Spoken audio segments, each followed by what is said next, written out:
नमः शिवाय शिव नमः शिवाय हर हर भोले नमः शिवाय सोमेश्वराय शिव सोमेश्वराय हर हर भोले नमः शिवाय।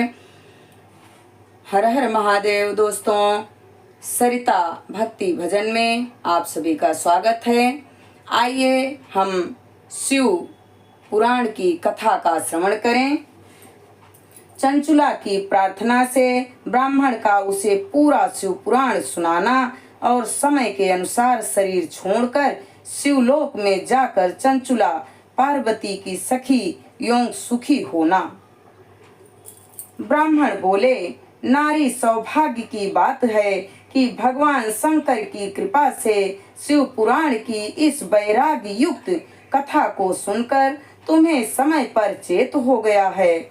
ब्राह्मण पत्नी, तुम डरो मत, भगवान शिव की शरण में जाओ। शिव की कृपा से सारा पाप तत्काल नष्ट हो जाता है। मैं तुमसे भगवान शिव की कीर्ति कथा से युक्त उस परम वस्तु का वर्णन करूंगा जिससे तुम्हें सदा सुख देने वाली उत्तम गति प्राप्त होगी।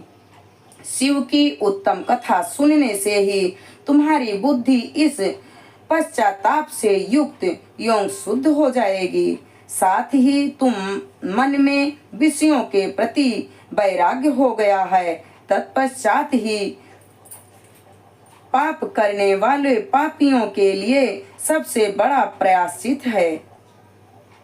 सत्पुरुषों ने के समस्त पापों की शुद्धि के लिए जैसे प्रायश्चित का उपदेश किया है, वह सब पश्चाताप से संपन्न हो जाता है। जो पुरुष विधि पूर्वक प्रायश्चित करके निर्भय हो जाता है पर अपने कुमार्ग के लिए पश्चाताप नहीं करता, उसे प्रायः उत्तम गति नहीं प्राप्त होती। परंतु जिसे अपने कुकर्म का हार्दिक पश्चाताप होता है, वह अवश्य उत्तम गति का भागी होता है। इसमें संशय नहीं है। इस शिव पुराण की कथा सुनने से जैसी चित्त शुद्धि होती है, वैसे दूसरे उपायों से नहीं होती। जैसे दर्पण साफ करने पर निर्मल हो जाता है, उसी प्रकार इस शिव पुराण की कथा से चित्त अत्यंत शुद्ध हो जाता है। इसमें संशय नहीं है। मनुष्यों के शुद्ध चित्त से जगदम्बा पार्वती सहित भगवान शिव विराजमान रहते हैं। इससे वह विशुद्धात्मा पुरुष श्री सांब सदा शिव के पद को प्राप्त होता है।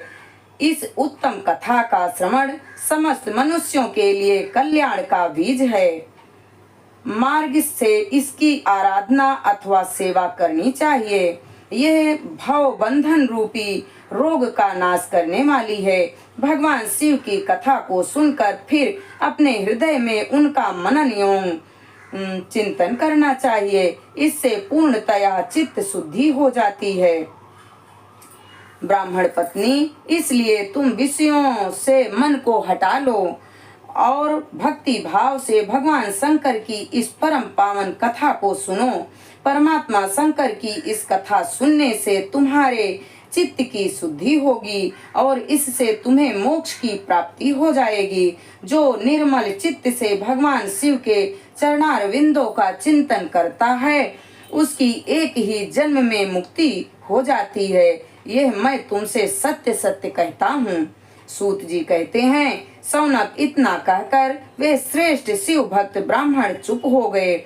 उनका हृदय करुणा से आर्द्र हो गया था। वे शुद्ध चित्त महात्मा भगवान शिव के ध्यान में मग्न हो गए। तदनंतर बिंदु की पत्नी चंचुला मन ही मन मगन हो उठी। ब्राह्मण का युक्त उपदेश सुनकर उसके नेत्रों में आंसू छलक आए। वे ब्राह्मण पत्नी चंचुला हर्ष भरे हृदय से उन श्रेष्ठ ब्राह्मण के दोनों चरणों में गिर पड़ी और हाथ जोड़कर बोली, मैं कृतार्थ हो गई। तत्पश्चात उठकर वैराग्य युक्त उत्तम बुद्धि वाली वह स्त्री जो अपने पापों के कारण আহিत थी, उन महान शिव भक्त ब्राह्मण से हाथ जोड़कर गदगद वाणी में बोली।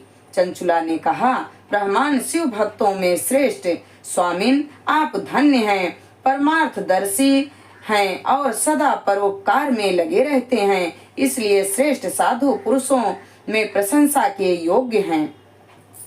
सूत जी कहते हैं, ऐसा कहकर हाथ जोड़कर उनका अनुग्रह कर चंचुला उस शिव पुराण की कथा को सुनने की इच्छा मन में लिए उन ब्राह्मण देवता की सेवा में तत्पर हो वहां रहने लगी। तदनंतर शिव भक्तों में श्रेष्ठ और शुद्ध बुद्धि वाले उन ब्राह्मण देव उसी स्थान पर उस स्त्री को शिव पुराण की उत्तम कथा सुनाई। फिर भगवान शिव के अनुग्रह से उसके हृदय में शिव के सद्गुण रूप का चिंतन होने लगा। इस प्रकार उसने भगवान शिव में लगी रहने वाली उत्तम बुद्धि पाकर शिव के सच्चिदानंदमय स्वरूप का बारंबार चिंतन आरंभ किया। तत्पश्चात समय के पूरे होने पर भक्ति ज्ञान और वैराग्य से युक्त हुई चंचुला ने अपने शरीर को बिना किसी कष्ट के त्याग दिया। इतने में ही त्रिपुर शत्रु भगवान शिव का भेजा हुआ एक दिव्य विमान दिव्य गति से वहां पहुंचा, जो उनके अपने गणों से युक्त और भांति भांति के शोभा साधनों से संपन्न था। चंचुला उस विमान पर आरूढ़ हुई और भगवान शिव के श्रेष्ठ पार्षदों ने उसे तत्काल शिवपुरी में पहुंचा दिया। उसके सारे मल धुल गए थे। वह दिव्य रूप धारणी दिव्यांगना हो गई थी। उसके दिव्य अव्यय उनकी शोभा बढ़ा रहे थे। उसमें सनातन देवता त्रिनेत्रधारी महादेव जी को देखा। सभी मुख्य मुख्य देवता उनकी सेवा में खड़े थे। गणेश, भृंगी, नंदीश्वर तथा वीरभद्रेश्वर आदि उनकी सेवा में उत्तम भक्ति भाव से उपस्थित थे। उनकी अंग कांति करोड़ों सूर्यों के समान प्रकाशित हो रही थी। कंठ में नील चिन्ह शोभा पाता था। 5 मुख और प्रत्येक मुख में 3-3 नेत्र थे। मस्तक पर अर्ध चंद्रमा मुकुट शोभा दे रहा था। उन्होंने अपने वामांग भाग में गौरी देवी को बिठा रखा था। वे दिव्य पुंज के समान प्रकाशित थी। गौरीपति महादेव जी की कांति कर्पूर के समान गौर थी। उनका सारा शरीर श्वेत भस्म से भासित था। शरीर पर श्वेत वस्त्र शोभा पा रहे थे। इस प्रकार परम उज्जवल भगवान शंकर का दर्शन करके वह ब्राह्मण पत्नी चंचुला बहुत प्रसन्न हुई। अत्यंत प्रीति युक्त होकर उसने बड़ी उतावली के साथ भगवान को बारंबार प्रणाम किया। फिर हाथ जोड़कर वह बड़े प्रेम, आनंद और संतोष से युक्त हो विनीत भाव से खड़ी हो गई। उसने नेत्रों से आनंद अश्रुओं की अविरल धारा बहने लगी तथा संपूर्ण शरीर में रोमांच हो गया। उस समय भगवती पार्वती और भगवान शंकर ने उसे बड़ी करुणा के साथ अपने पास बुलाया और सौम्य दृष्टि से उसकी ओर देखा। पार्वती ने तो दिव्य रूप धारणी बिंदु प्रिया चंचुला को प्रेम पूर्वक अपनी सखी बना लिया। वह उस परमानंद धन ज्योति स्वरूप सनातन धाम में अविचल निवास पाकर दिव्य सौम्य से संपूर्ण हो अक्षय सुख का अनुभव करने लगी।